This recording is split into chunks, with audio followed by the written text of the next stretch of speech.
Vous connaissez bien un tombeau scellé, comme fermé à clé par une énorme pierre, le tombeau de Jésus.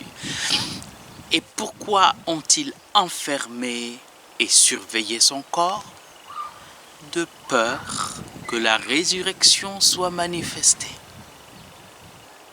Tout le grand conseil des Juifs, Matthieu 27, 62, était d'accord pour cette démarche.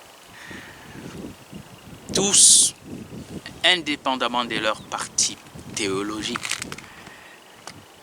Parce qu'ils se disaient, ah, s'il est ressuscité, nous, ces juges, nous sommes donc coupables parce que nous l'avons mis à mort et que Dieu l'aura relevé d'entre les morts, lui rendant ainsi témoignage.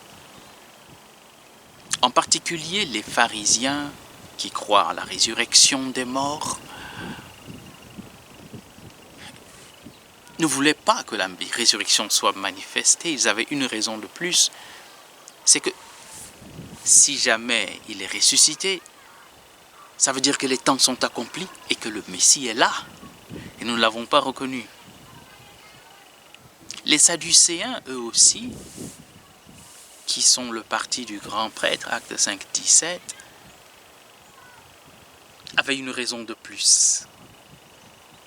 C'est qu'ils ne croient pas à la résurrection. Et si jamais il est ressuscité, ça veut dire que nous sommes complètement dans l'erreur.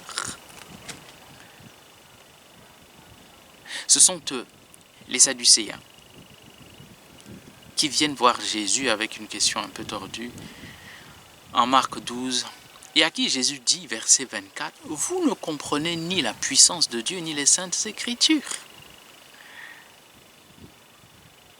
On peut ne pas comprendre.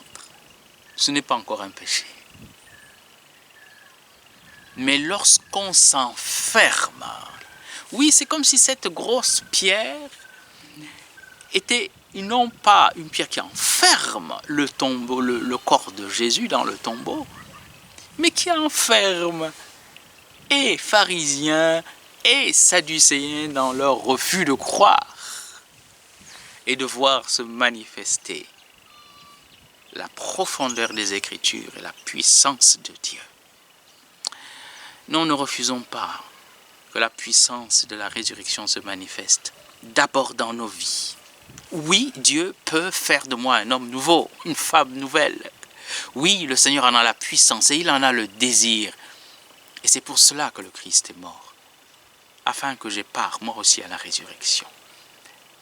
Bénissons le Seigneur.